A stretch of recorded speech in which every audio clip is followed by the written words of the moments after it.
वैष्णो ढाबा बोल के non veg मत खिलाओ। आप इसमें लिखो नॉन वेज ढाबा, जिसको नॉन वेज खाना है वो आए, हमें कोई आपत्ति नहीं है। तो आप उसमें लिखो अब्यूजिंग शो, गालियों वाली कॉमेडी, वल्गर कॉमेडी, ये सब लिखो।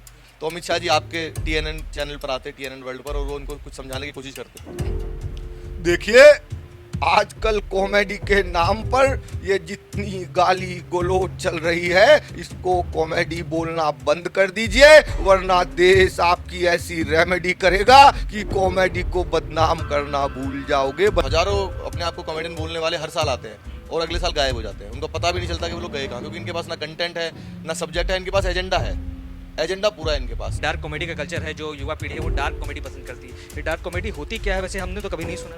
देखिए, डार्क ह्यूमर हमने बचपन में शब्द सुना था। जब मैं लाफ्टर चैलेंज में गया था तो बोलते डार्क ह्यूमर करो, ब्लैक ह्यूमर करो। मैं कहता था ये क्या होता है, तो वो बोलते थे वो डार्क ह्यूमर वो होता है जो आप बात भी कह दो, सामने वाले को समझ भी ना आए कि क्या कह दिया। हमने देखा था समय रैना के साथ एक कंट्रोवर्सी हुई थी उनके शो इंडियाज गॉट टैलेंट को लेकर। अब इस वीडियो के आने के बाद फिर से लोग भूल जाते हैं कि उनके शो में क्या हुआ था, और समर्थन जो है वो पिछली बार से ज़्यादा देखने को मिलता है। अरे तो गालियाँ आपको मिलती हैं, आप तो गालियों के हकदार हो। आप तो कॉमेडी के नाम पे गालियाँ दे रहे हो, लोग तो आपको गालियाँ बोल के गालियाँ दे रहे हैं। देश में जहां एक तरफ कॉमेडी की बात की जाती है, लोग मनोरंजन के लिए कॉमेडी शोज में जाते हैं, सोशल मीडिया पर लगातार इस तरीके की रील्स देखते हैं जिनसे उन्हें आनंद की प्राप्ति होती है। लेकिन आजकल की कॉमेडी, जिसको आजकल डार्क कॉमेडी के नाम से भी जाना जाता है, वो इतनी अभद्र और इतनी घटिया स्तर पर आ चुकी है कि इन दिनों युवाओं का मार्गदर्शन किस तरीके से हो रहा है, इस पर प्रश्न चिन्ह खड़ा होता है। 370 रुपये की बिरयानी, ये कॉमेडी के नाम पर जो अभद्रता पेश की जा रही है, सोशल मीडिया पर तमाम इस चीज़ों की बातें हो रही हैं। अब इन सब चीज़ों पर बातचीत करने के लिए देश के जाने माने हास्य कवि दीपक सैनी हमारे साथ मौजूद हैं। दीपक जी, कैसे देखते हैं ये जो 370 रुपये की बिरयानी आजकल इंटरनेट पर परोसी जा रही है? क्या देश का युवा इस तरीके की कॉमेडी कल्चर को पसंद कर रहा है? क्योंकि लगातार कॉमेडियंस इस तरीके की वीडियोज़ बनाते हैं और कहीं ना कहीं उसके बाद अपॉलॉजी लेटर सामने आ जाता है। देखिए, युवा पसंद कर रहा है ये तो मैं नहीं मानता।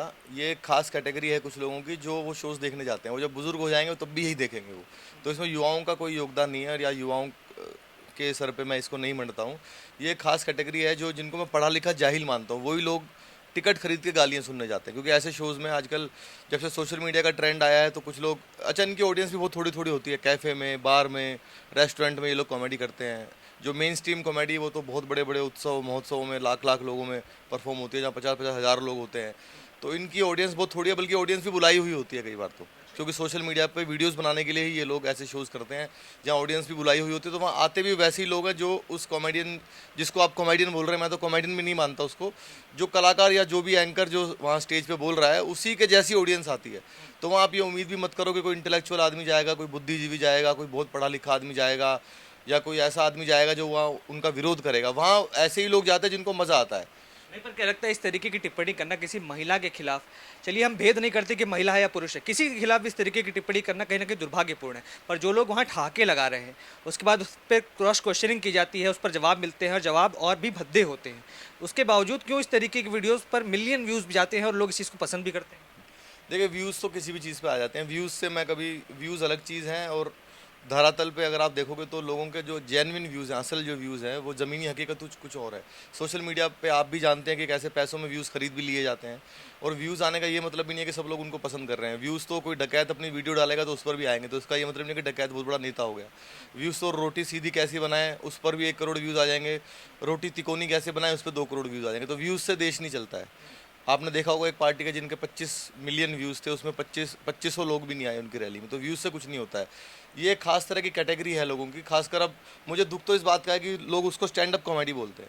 मेरा मानना है भैया आप गाली दो, जिसको शौक है पैसे दे के गाली सुनने का, लोग पैसे दे के शराब पीने भी जाते हैं, लोग पैसे दे के पता नहीं क्या क्या करने जाते हैं। तो जिसको भी शौक है गालियाँ सुनने का, वो शौक से अपनी फैमिली के साथ जाए, अपनी माँ बहनों के साथ जाके सुने, हमें कोई आपत्ति नहीं है। लेकिन मेरी आपत्ति है कि उसको स्टैंड अप कॉमेडी ना बोला जाए। स्टैंड अप कॉमेडी के लिए लोगों ने बहुत मेहनत की है। नहीं, पर फिर इस तरीके के कलाकारों का क्या देश के अंदर बहिष्कार होना चाहिए? क्या होना चाहिए? क्योंकि इस तरीके के संदेश जब खास करके युवा पीढ़ी के पास जाते हैं, जो छोटे बच्चे हैं, जो 12, 15, 14 साल के बच्चे जो इंटरनेट चलाते हैं, वो भी ऐसे कंटेंट को कंज्यूम करते हैं कहीं ना कहीं। वो तो है ही, जब इंटरनेट पे तो कोई बंदिश तो है नहीं, हम जो सर्च करेंगे अपने आप ऑटोमेटिक कुछ ना कुछ आएगा जैसे हम स्क्रॉल करते जाएंगे। मेरी आपत्ति है, इनको कलाकार ही नहीं मानता मैं। ये कोई कलाकार नहीं, कलाकार का एक फ़र्ज़ होता है। कलाकार माइक पे कैसा है, उसके अलावा माइक के नीचे कैसा है, माइक के बिना कैसा है, ये भी समाज में देखा जाना चाहिए। पर अगर वही कलाकार अब सामने आकर ये कहता है कि मुझसे गलती हो गई, मैं इस चीज़ को मानता हूँ कि ये जो मैंने किया वो गलत था, तो क्या वो सारी चीज़ें अब धूमिल हो जाएंगी? कहीं ना कहीं उन चीज़ों को हटाकर एक नई तरीके से दिखा जाएगा, या जहन में रहती हैं वो चीज़ें? नहीं, लोग सब भूल जाते हैं। ये आजकल इंटरनेट का दौर है, सोशल मीडिया का दौर है, इसमें आप कुछ भी गंद बको, अपने थोड़े बहुत पैसा कमाओ, थोड़ी बहुत पब्लिसिटी लो, उसके बाद फिर अपॉलॉजी दे दो कि भाई मुझसे गलती हो गई। पर ऐसे कलाकारों को मंच भी बहुत सारे मिल जाते हैं। आपने देखा होगा जिस प्रणीत मोरे के शो में ये सारी चीज़ें हुई, वो बिग बॉस से लौटा हुआ कंटेस्टेंट है और काफ़ी आगे तक भी गया था। कहीं ना कहीं जनता जो है वो जुड़ी हुई है प्रणीत के साथ। हाँ, तो बिग बॉस भी तो कौन सा धार्मिक प्रोग्राम है, वो भी ऐसे ही सिर्फ लोगों को इकट्ठा करके एक प्रोग्राम बनाया हुआ है। ये अलग अलग बिखरे हुए हैं बिग बॉस में, इनको इकट्ठा बंद करके एक प्रोग्राम बनाया जाता है। मेरे पास का बिग बॉस का फ़ोन नहीं आया होगा कभी, लेकिन हमें जाना ही नहीं है ऐसे प्रोग्रामों में। तो कुल मिला के बात यह है कि मेरे को कोई आपत्ति नहीं है, भाई आपको गालियाँ देनी है गालियाँ दो, जिसको गालियाँ सुननी है गालियाँ सुने, लेकिन आप उसको कॉमेडी मत बोलो। कहने का मतलब ये है, आप ये मत लिखो कि वैष्णो ढाबा बोल के नॉन वेज मत खिलाओ। आप इसमें लिखो नॉन वेज ढाबा, जिसको नॉन वेज खाना है वो आए, हमें कोई आपत्ति नहीं है। तो आप उसमें लिखो अब्यूजिंग शो, गालियों वाली कॉमेडी, वल्गर कॉमेडी, ये सब लिखो। कॉमेडी तो बोलो ही मत। पहली बात, कॉमेडी बहुत बड़ी चीज़ है। कॉमेडी के लिए बहुत ज़हीन दिमाग चाहिए। कॉमेडी करना आसान नहीं है। कॉमेडी की टाइमिंग लेके आदमी पैदा होता है। ये ज़बरदस्ती कॉमेडियन बनने की कोशिश करते हैं पर कभी बन नहीं पाएंगे। ये तो अभी आया है, मैं तो उसका नाम भी नहीं जानता क्योंकि मैं मेन स्ट्रीम में रहता हूँ। बल्कि ऐसे तो कितने सैकड़ों हज़ारों अपने आप को कॉमेडियन बोलने वाले हर साल आते हैं और अगले साल गायब हो जाते हैं। उनको पता भी नहीं चलता कि वो लोग गए कहाँ, क्योंकि इनके पास ना कंटेंट है ना सब्जेक्ट है, इनके पास एजेंडा है। एजेंडा पूरा है इनके पास। एक ऐसी लॉबी है इनके पास जो प्रोपोगंडा चला रही है देश में जेनजीस को बिगाड़ने का, क्योंकि फिल्मों में गालियाँ आ गई, ओटीटी पे गालियाँ आ गई, नाटकों तक में, थिएटर में गालियाँ आ गई। एक कॉमेडी बची थी, गानों में तो है ही गालियाँ, बहुत सारी गालियाँ हैं गानों में। तो एक कॉमेडी बची थी, उस कॉमेडी को भी बदनाम करने के लिए कॉमेडी के जरिए लोगों के दिमाग, क्योंकि कॉमेडी से हम जो बात कहते हैं ना वो दिमाग में रह जाती है। हमने देखा था समय रैना के साथ एक कंट्रोवर्सी हुई थी उनके शो इंडियाज़ गॉट टैलेंट को लेकर के। उसके बाद कुछ महीनों तक वो अंडरग्राउंड रहते हैं, तमाम मुकदमे चलते हैं, तमाम बातें होती हैं। फिर एक वीडियो आता है समय रैना का जहाँ वो बहुत भावुक होकर ये सारी चीज़ें बताते हैं कि उनके ऊपर क्या क्या चीज़ें बीती, उनके परिवार पर कैसा समय गया। अब इस वीडियो के आने के बाद फिर से लोग भूल जाते हैं कि उनके शो में क्या हुआ था और समर्थन जो है वो पिछली बार से ज़्यादा देखने को मिलता है। अब इसी चक्कर में इंडियाज़ गॉट टैलेंट 2 का भी जो अनाउंसमेंट वो होने जा रही है। तो ऐसे इमोशनल कार्ड्स भी खेले जाते हैं दीपक भाई कि हमारे साथ बुरा हो जाता है, हमें गालियाँ मिलती हैं। अरे तो गालियाँ आपको मिलती हैं, आप तो गालियों के हकदार हो। आप तो कॉमेडी के नाम पे गालियाँ दे रहे हो। लोग तो आपको गालियाँ बोल के गालियाँ दे रहे हैं कि हम इसको गालियाँ दे रहे हैं। आप तो कॉमेडी के नाम पे गालियाँ परोस रहे हो। तो ऐसे लोगों का बहिष्कार तो होना ही चाहिए यूथ को। हम तो जहाँ भी होते हैं, मेरी जहाँ जहाँ तक चलती है, मेरे जहाँ भी शोज़ होते हैं या मीडिया में हम कवि सम्मेलन करते हैं, कॉमेडी शोज़ करते हैं, मैं तो सब युवाओं को जगाता हूँ कि आप अगर पढ़े लिखे हो, अपने आप को पढ़ा लिखा मानते हो, आपके माँ बाप आपकी पढ़ाई पे खर्चा कर रहे हैं, तो कम से कम ऐसे कलाकार हो जो अपने आप को बनते हैं, इनका विरोध करना शुरू करो। इनका विरोध करना ही पड़ेगा। और ऐसा नहीं है हमारा जैनजीज बहुत अच्छा जैनजीज काम कर रहे हैं, ये लोग बदनाम कर देते हैं कि जैनजी ये सब सुनते हैं। ऐसा नहीं है। देखो, हम जो बच्चों को बताएंगे वो बताएंगे। अब ये माइक है, मुझे तो नहीं पता ये माइक है, लेकिन हमें पढ़ाया गया है कि ये माइक है, तो हमें पता है ना कि ये माइक है। तो हम बच्चों को पढ़ाएंगे कि ये कॉमेडी है, तो बच्चे उसको कॉमेडी मानने लगेंगे एक समय के बाद। तो हमें बच्चों को बताना है कि ये कॉमेडी नहीं है, अच्छे कॉमेडियंस को दिखाना है। अच्छे कॉमेडियंस की बात करें, कौन लगता है आज के समय में जो बिना गालियों की कॉमेडी, हर कोई गाली दे रहा है आजकल तो स्टेज पर। नहीं, नहीं। देखिए, ये दो तरह की चीज़ें, जैसे आपने फिल्म देखी होगी मेन स्ट्रीम मूवीज़, एक पॉर्न मूवीज़, ये सेम वही हाल है। ऐसी मेन स्ट्रीम कॉमेडी अलग है और ये जो सोशल मीडिया के इन्फ्लुएंसर वाली कॉमेडी अलग है। मैं इनको कॉमेडियन मानता ही नहीं। अब बहुत लोग आए, उमर शरीफ आए, जॉनी लीवर, राजू श्रीवास्तव, कपिल शर्मा आए, सुदेश आए, सुनील पाल आए। सुनील पाल को लोग कितनी गालियाँ देते हैं। वो गालियाँ लोग नहीं देते, वो गालियाँ 2-2 रुपये में दिलवाई जाती है इंस्टाग्राम पे। सुनील पाल ने लाफ्टर चैलेंज जीता है, देश का सबसे बड़ा जो पहला शो आया था लाफ्टर चैलेंज का, विनर रहे हैं सुनील पाल। लेकिन आजकल जैनजीज को ऐसा बताया गया कि ये बहुत बेवकूफ़ कॉमेडियन है। और जो आज जो उनसे कंपटीशन करना चाहते हैं, उनको पता भी नहीं है कि सुनील पाल के पीछे जितनी भीड़ भागती थी, उतने लोगों के बीच में वो जीवन में परफॉर्म भी नहीं कर पाएंगे कभी। तो हमें जैनजीज को जगाना है। सुनील पाल बहुत अच्छी कॉमेडी करते हैं, मैं करता हूँ, हम बिल्कुल साफ़ सुथरी कॉमेडी करते हैं। ऐसे हज़ारों लोग हैं, कवि सम्मेलन होते हैं, लोग हंसाते हैं बिना गाली गलौज के। गाली गलौज से छोड़िए, डबल मीनिंग बात भी हम कभी नहीं करते। पर आजकल लोग कहते हैं कि डार्क कॉमेडी का कल्चर है, जो युवा पीढ़ी है वो डार्क कॉमेडी पसंद करती है। ये डार्क कॉमेडी होती क्या है वैसे, हमने तो कभी नहीं सुना। देखिए, डार्क ह्यूमर, हमने बचपन में शब्द सुना था जब मैं लाफ्टर चैलेंज में गया था, तो बोलते डार्क ह्यूमर करो, ब्लैक ह्यूमर करो। मैं कहता ये क्या होता है? तो वो बोलते थे वो डार्क ह्यूमर वो होता है जो आप बात भी कह दो, सामने वाले को समझ भी ना आए कि क्या कह दिया। यानी कि आपने किसी नेता पे व्यंग करना है, किसी पे अपने पूरी इस पे व्यवस्था पे व्यंग करना है, आपने व्यंग कर दिया, सटायर कर दिया, पता भी नहीं चला और वो चुभा भी नहीं और आप बोल के निकल गए, वो होता है ब्लैक ह्यूमर। ये तो गालियाँ हैं, गालियों में हंसाना सबसे आसान काम है। आप बोले जा रहे हो फालतू की बात है, यार मैं वहाँ गया था, यार मैं वहाँ बैठा, जब हंसी नहीं आई तो आपने गाली बक दी, गालियों पे हंसी आ गई, लोग गालियों पे तो लोग हंसते ही हैं।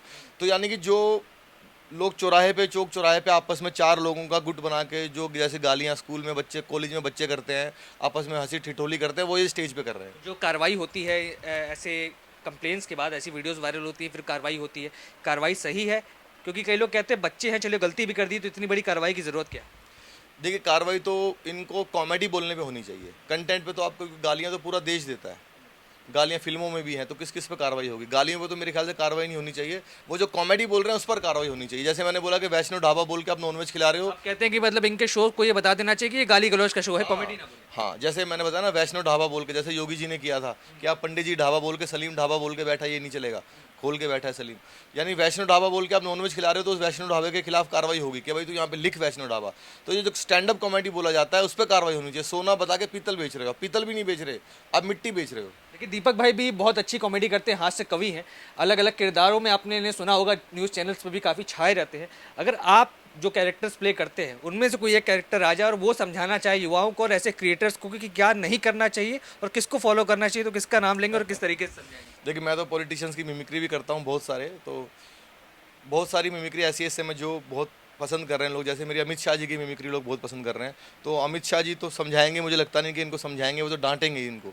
और अगर अमित शाह जी को थोड़ा सा भी इल्म हो गया या थोड़ा सा उनकी नॉलेज में ये बात आ गई तो वो ये बंद करा देंगे सब, मुझे पूरी उम्मीद है ऐसी। तो अमित शाह जी आपके TNN चैनल पर आते, TNN वर्ल्ड पर, और वो उनको कुछ समझाने की कोशिश करते। देखिए आजकल कॉमेडी के नाम पर ये जितनी गाली गलौज चल रही है इसको कॉमेडी बोलना बंद कर दीजिए, वरना देश आपकी ऐसी रेमेडी करेगा कि कॉमेडी को बदनाम करना भूल जाओगे, बदनाम करना भूल। क्या बात है, देखिए गृह मंत्री ने बोल दिया है। मैंने सुना है कि दिल्ली के मालिक केजरीवाल थे, वो भी बहुत कॉमेडी मतलब पिक्चरें पसंद करते थे, मूवीज़ के रिव्यू भी दिया करते थे, हो सकता है कॉमेडी शोज़ भी देखते हो, तो उन्हें तो पसंद आई होगी, वो क्या कहेंगे फिर? ये वो तो खुद बहुत बड़े कॉमेडियन थे। केजरीवाल जी हमारे सीनियर हैं कॉमेडी में, तो वो आते तो मैं कोशिश कर रहा हूँ, पहली बात तो वो ऐसी अपील करते ही नहीं, फिर भी अगर वो आते तो, क्योंकि देश जो चाहता है वो हमेशा उसके विपरीत ही बोलते थे, फिर भी वो आते तो। नमस्कार दोस्तों, आजकल ये गाली गलौज बहुत हो रही है कॉमेडी के अंदर, गाली गलौज दे रहे हैं ये लोग, ये बंद होनी चाहिए। ये लोग गाली देते हैं कॉमेडी में, मुझे लगता है जनता मुझे गाली दे रही है। ये सब बंद होना चाहिए साथियों, गालियां ऐसे नहीं देनी चाहिए। मैंने कभी संजय और गंजे को गालियां नहीं दी, मनीष 6 बजे उठ जाता था पर कभी गालियां नहीं देता था। शिक्षा मंत्री को दारू मंत्री बना दिया मैंने, लेकिन लोगों ने मुझे गालियां नहीं दी, वोटों से हरा दिया। तो इनके खिलाफ वोट डालनी है, जितने भी ये गाली गलौज वाले हैं इनको बंद करना है। धन्यवाद। देखिए तो केजरीवाल साहब ने भी बोल दिया है, अमित शाह साहब ने भी बोल दिया है, कॉमेडी कल्चर को जिस तरीके से धूमिल करने का काम किया जा रहा है। अब दीपक भाई भी हास्य कवि हैं, आप जब स्टेज पे जाते होंगे आपका मन नहीं करता कभी गाली दे दें, कभी जनता की वर्ड को ऐसा कसवर्ड बोल दे कि तालियां और गड़गड़ाहट गूंज जाए? नहीं भैया, हम तो माँ सरस्वती को मानने वाले हैं, हम तो मंच पे चढ़ते हैं तो मंच को छू के चढ़ते हैं, हम कभी जूते पहन के भी मंच पे नहीं चढ़ते, तो गालियों का तो सवाल ही पैदा नहीं होता। मंच पे हमारे मन में गालियाँ आती भी नहीं, जिस दिन गालियाँ आएंगी तो सब जो प्रतिभा है सब चली जाएगी, क्योंकि प्रतिभा हमारी दी हुई नहीं। हम मानते हैं कि माँ सरस्वती की कृपा, उनके आशीर्वाद से ये सब कुछ है, तो हम सोचते भी नहीं है। इसीलिए इन लोगों का दिमाग खराब रहता है। ये लोग शिक्षा के साथ, ये लोग कला के साथ जो गद्दारी कर रहे हैं, मैं इसको गद्दारी ही मानता हूँ, तो उसका फल भी ये लोग भुगते हैं। देख सकते हैं दीपक सैनी इस समय हमारे साथ मौजूद थे। तमाम विषयों पर बातचीत की गई, किस तरीके से कॉमेडी कल्चर को लेकर के इन दिनों देश में चर्चाएं हो रही हैं, जहां अपने आप को so called stand up comedian बताने वाले कॉमेडियंस इस तरीके की अभद्र टिप्पणियां करते हैं और उसके बाद माफ़ी मांगते हुए पूरे सोशल मीडिया पर अपने आंसू दिखाने का काम करते हैं। अब अभी प्रणीत मोरे का शो था, इंडियाज़ गॉट लेटेंट को भी लेकर कॉन्ट्रोवर्सी हुई थी, जिसका सीजन 2 भी आप कभी भी देख सकते हैं। अब ऐसी तमाम खबरें आपको तक पहुंचाते रहते हैं। आपके क्या विचार हैं पूरे प्रकरण को लेकर के कमेंट्स में लिख डालें, और तमाम ऐसी खबरों के लिए TNN वर्ल्ड को सब्सक्राइब करें। धन्यवाद।